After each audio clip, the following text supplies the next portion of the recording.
नमस्कार, आप देख रहे हैं आवाज़ इंडिया। मैं हूं सर्वेश तिवारी। आइए एक नज़र डालते हैं देश दुनिया की 20 बड़ी खबरों पर।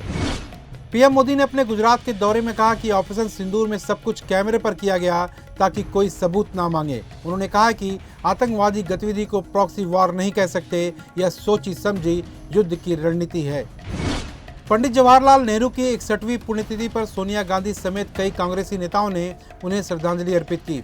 कांग्रेस नेता जयराम रमेश ने कहा कि नेहरू ने आधुनिक भारत के निर्माण में महत्वपूर्ण योगदान दिया है। नेहरू लोकतंत्र के पक्षधर थे।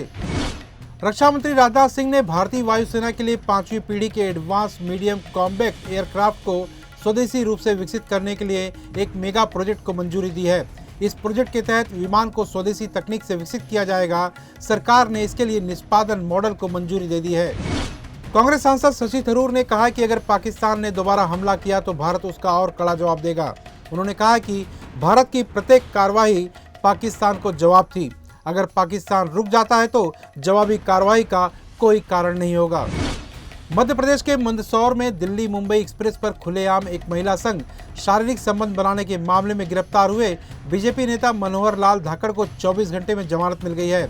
घटना का वीडियो वायरल होने के बाद धाकड़ के खिलाफ मामला दर्ज किया गया था।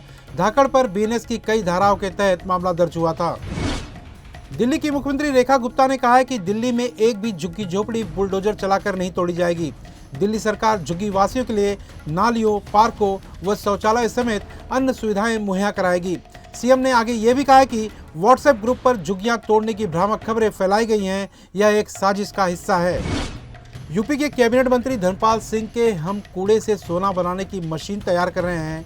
इस बयान पर सपा अध्यक्ष अखिलेश यादव ने कहा कि लगता है बीजेपी में दूर की फेंकने का कंपटीशन चल रहा है। उन्होंने कहा कि अब वे कूड़े के ठेकों से सोना खरीदने भर का कमीशन निकालने की योजना पर कार्य कर रहे हैं। बसपा प्रमुख मायावती ने दिल्ली में लोधी स्टेट स्थित अपना सरकारी बंगला खाली कर दिया है। उन्होंने सुरक्षा कारणों से यह बंगला केंद्रीय लोक निर्माण विभाग को वापस सौंप दिया है।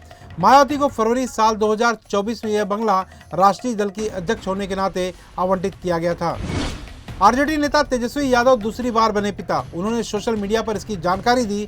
तेजस्वी ने लिखा है कि वे अपने नन्हे बेटे के आगमन की घोषणा करते हुए बहुत आभारी और प्रसन्न हैं।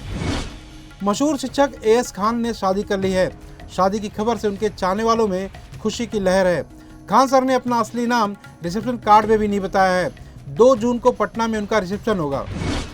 बांग्लादेश के अंतरिम सरकार के मुख्य सलाहकार मोहम्मद यूनुस के बदले सुर। उन्होंने कहा कि देश में कोई भी संविधान संशोधन धार्मिक आज़ादी और अल्पसंख्यक अधिकारों को कायम रखेगा।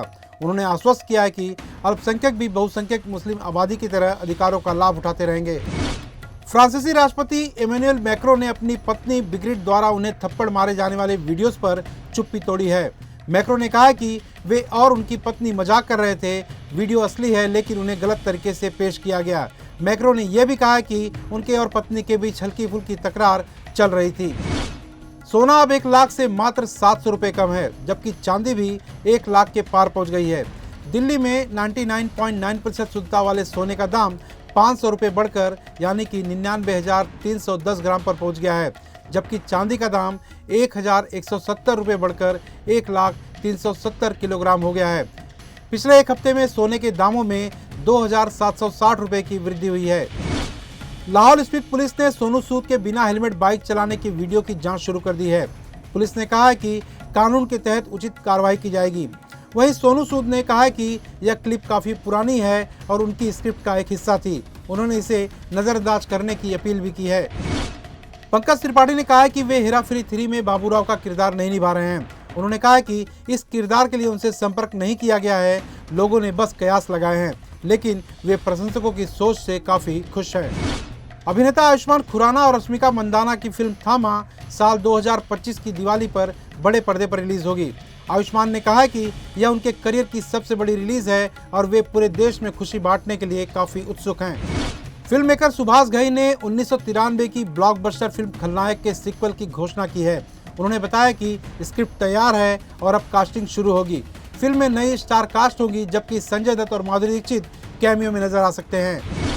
आईपीएल 2025 के फाइनल मैच में भारतीय सेना को ऑपरेशन सिंदूर के लिए ट्रिब्यूट दिया जाएगा। यह समारोह 3 जून को अहमदाबाद के नरेंद्र मोदी क्रिकेट स्टेडियम में आयोजित किया जाएगा। इस मौके पर chief of defence staff chief of army staff, chief of navy staff, साथ ही चीफ ऑफ एयर स्टाफ को विशेष रूप से आमंत्रित किया गया है। पंजाब किंग्स के हेड कोच रिकी पॉन्टिंग ने टीम के आईपीएल प्लेऑफ्स में पहुंचने पर खुशी जताई है।